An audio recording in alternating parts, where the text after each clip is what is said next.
جب ہندو گاہک پانی مانگتا تھا اس دکاندار سے تو اس کو کٹورے میں چاہے پیتل کا ہو یا اس کا مٹی کا اس میں دیا جاتا تھا، اور جب کوئی مسلمان گاہک پانی مانگتا تھا اس کو بانس کے ذریعے ٹرانسفر کیا جاتا تھا ارے کہ برتن ناپاک نہ ہو جائے۔ ہمیں پاکستان اس لیے چاہیے۔ الوطنی کے تحت یہ سوال پوچھنا تو نہیں چاہیے، لیکن پھر کیوں ہم نے پاکستان بنایا ہے، یا دیکھیے ضرورت کیوں آن پہنچی اس چیز کی پاکستان بنانے کی؟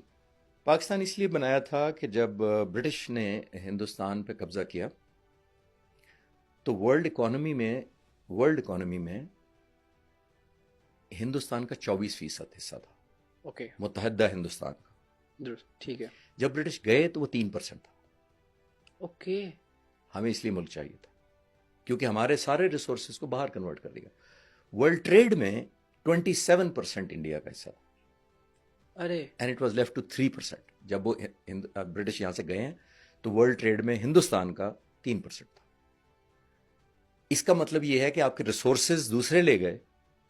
ایک تو ہمیں اس لیے ملک چاہیے تھا، دوسرا ہمیں ملک اس لیے بھی چاہیے تھا کہ آپ اب یہاں سے دور نہیں ہے، شالمی بازار جائیں، 99% دکانیں ہندوؤں کی تھی وہاں پہ۔ وہاں اس زمانے میں یہ جو سوڈا اور جوسز اور ٹینز اور پیٹ باٹلز کا رواج بالکل نہیں تھا، بہت بعد میں آیا۔ تو یہ تھوک کی مارکیٹ تھی، شالمی بازار۔ پورے پنجاب سے دکاندار آتے تھے بلک کا سودا خریدنے کے لیے، اور واحد پانی پلانے کا سورس جو ہوتا تھا وہ ہوتا تھا دکاندار خود۔ دکاندار ہی آفر کرتا تھا اپنے گاہک کو پانی کا۔ تو آپ سن کر شاید حیران ہوں گے کہ جب ہندو گاہک پانی مانگتا تھا اس دکاندار سے تو اس کو کٹورے میں چاہے پیتل کا ہو یا اس کا مٹی کا اس میں دیا جاتا تھا، اور جب کوئی مسلمان گاہک پانی مانگتا تھا اس کو بانس کے ذریعے ٹرانسفر کیا جاتا تھا ارے کہ برتن ناپاک نہ ہو جائے۔ ہمیں پاکستان اس لیے چاہیے۔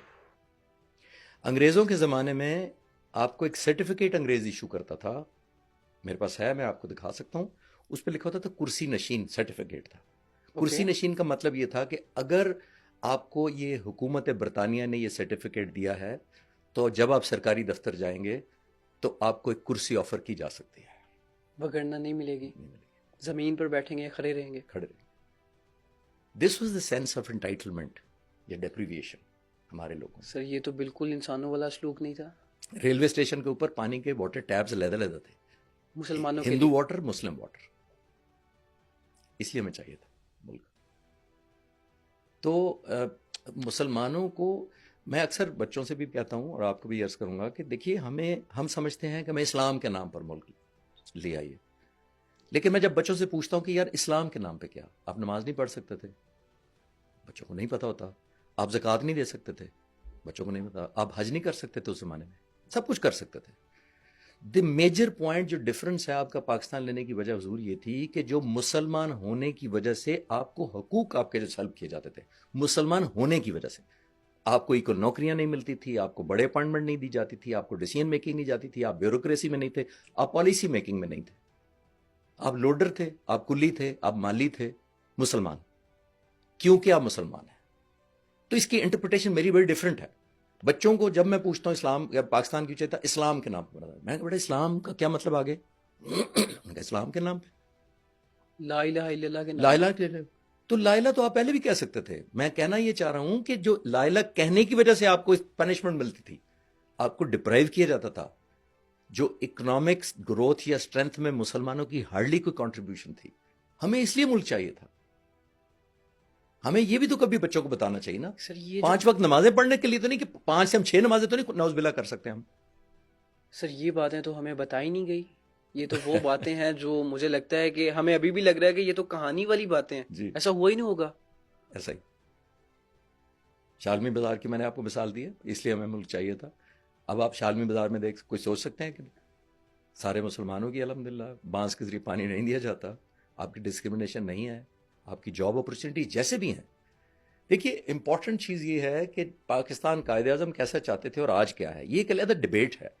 انفارچونیٹلی بالکل وہ پاکستان نہیں ہے جو قائد اعظم چاہتا تھا۔ قائد اعظم کیسا پاکستان چاہتے تھے؟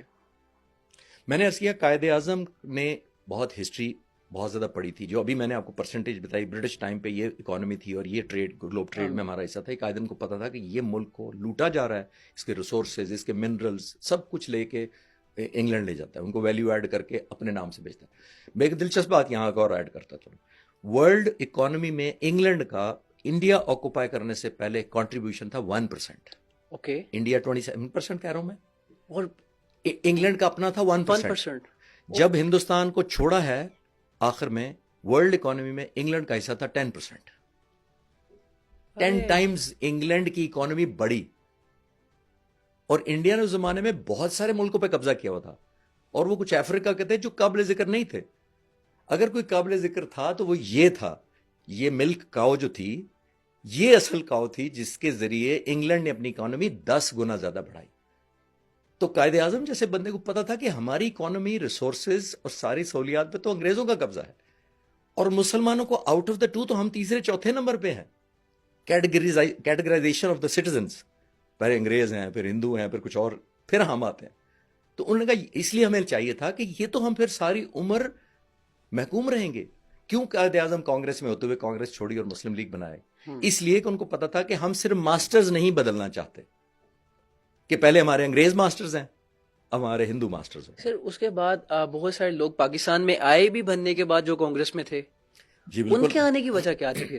دیکھیں قائد اعظم کی تھوڑی سی مجبوری، میں جو as a student of history میں یہ سمجھ پایا ہوں کہ قائد اعظم کو بڑا آئسولیٹ اس زمانے میں سب نے کیا تھا. کانگریس نے بھی کیا ہوا تھا، انگریزوں نے بھی کیا ہوا تھا. ٹھیک ہے. تو قائد اعظم کو ضرورت تھی ساتھیوں کی. اور قائد اعظم کی آخری دنوں میں صحت اتنی خراب تھی کہ قائد اعظم کو فلٹر کرنے کا ٹائم نہیں ملا کہ یہ ٹرو ہے، یہ سنسیئر ہے، یہ بہت زیادہ سنسیئر ہے، یار یہ اپرچونٹسٹ ہے. تو یہ بہت کم لوگ جانتے ہیں، جون 1947 میں پاکستان بننے سے کوئی 3-3.5 مہینے پہلے قائد اعظم کو سوئے ٹی بی اٹیک ہوا تھا. پاکستان بننے سے پہلے 3 ماہ پہلے. 3 ماہ پہلے. اوکے. اور اتنا سویئر تھا کہ قائد اعظم کو لگتا تھا کہ شاید یہ میری زندگی کا اینڈ ہے. That is the reason Quaid Azam کے پاس یہ چوائسیز نہیں تھیں. ان کو پتا تھا میری زندگی اتنی کم ہے، اور اگر میں نے یہ جلدی جلدی فیصلے نہ کیے تو میرے پیچھے کوئی ایسا لیڈر نہیں جو کانگریس کو کنفرنٹ کر سکے اور انگریزوں کو کنٹرول کر سکے. اس لیے کچھ فیصلے ہو سکتا ہے اس طرح نہ ہو آئیڈیل سرکمسٹانسز میں جو آج ہم 75-77 سال بعد گیج کرتے ہیں آئیڈیلزم کے سینس میں. لیکن اگر میں قائد اعظم کے زمانے میں جا کے as a student of history میں پڑھتا ہوں، اور میں 20 سال سے پڑھ رہا ہوں، ان کی لیکچر دے رہا ہوں قائد اعظم کی شخصیت کے اوپر under the title of the untold and unseen of mister Jinnah. میں ایسے ایریاز میں بتانا چاہتا ہوں قوم کو کہ ان کو کانٹروورشل چھوٹی چھوٹی باتوں پہ ہم کچھ لوگ بنانا چاہتے ہیں. یہ باتیں بھی ہوتی ہیں، حالانکہ مجھے نہیں لگتا یہ باتیں کرنے والی، کہ قائد اعظم تو پینٹ کوٹ پہنتے تھے، قائد اعظم تو سگار پیتے تھے، یہ کیسے ہو سکتا ہے کہ اس مسلمان امہ کا لیڈر سگار پی رہا ہے؟ سر ایسے سوال بھی پوچھے جائیں گے؟ پوچھے جانا چاہیے. مجھے تو کوئی سے حیرانی نہیں. آپ سے بھی ہوتا ہوگا یہ سوال؟ ویسے میں ایک دفعہ ایک میڈیکل کالج میں گیا لیکچر دینے قائد اعظم پہ ہی، اور جب لیکچر اینڈ ہوا تو ایک فائنل ایئر کی اسٹوڈنٹ کھڑی ہوئی. شی انٹروڈیوس کہ میں فائنل ایئر میں پڑھ رہی ہوں، میرے چند مہینے رہ گئے ہیں، I am going to be doctor. میں نے کہا جی مبارک ہو. صحیح ہے. انہوں نے مجھے کہا کہ سر don't you think Quaid Azam was not a good Muslim.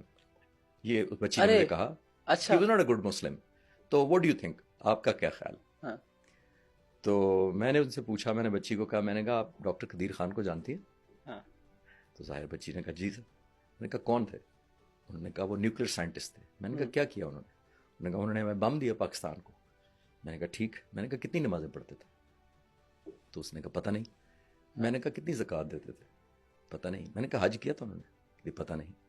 تو میں نے کہا جس ایک شخص سے آپ بم لیتے وقت تو حساب نہیں کرتے نمازوں کا، اسے بم لے لیتے ہیں. بالکل درست ہے. تو جس نے آپ کو ملک دیا آپ نمازوں کا حساب کر رہے ہیں. تو اللہ تعالیٰ پہ بھی چھوڑ دیں، جو اس کے کام کرنے کے اس کو کرنے دیں. نمازوں کا حساب ہمیں ملک دے گیا.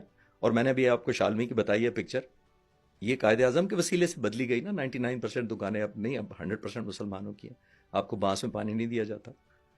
تو جو حساب اللہ میاں نے کرنے ہیں وہ اللہ میاں کو کرنے دیں ہم. اور پھر آپ شاید مجھ سے یہ سوال کریں گے پھر یہ کیوں کہا جاتا ہے کہ قائد اعظم کے بارے میں نیگیٹو باتیں کی جاتی ہیں. میں آپ سے یہ عرض کروں کہ قائد اعظم کے بارے میں اس لیے بہت میجورٹی جو ہمارے کرتے دھرتے ہیں، ڈیسیژن میکرز ہیں، کافی سارے لیڈرز بھی ہیں، سارے نہیں میں کہتا، وہ قائد اعظم کو کنٹروورشل اس لیے کرنا چاہتے ہیں کہ میں اس کے سٹینڈرڈ کو نہیں پہنچ سکتا تو اس کے قد کو چھوٹا کریں.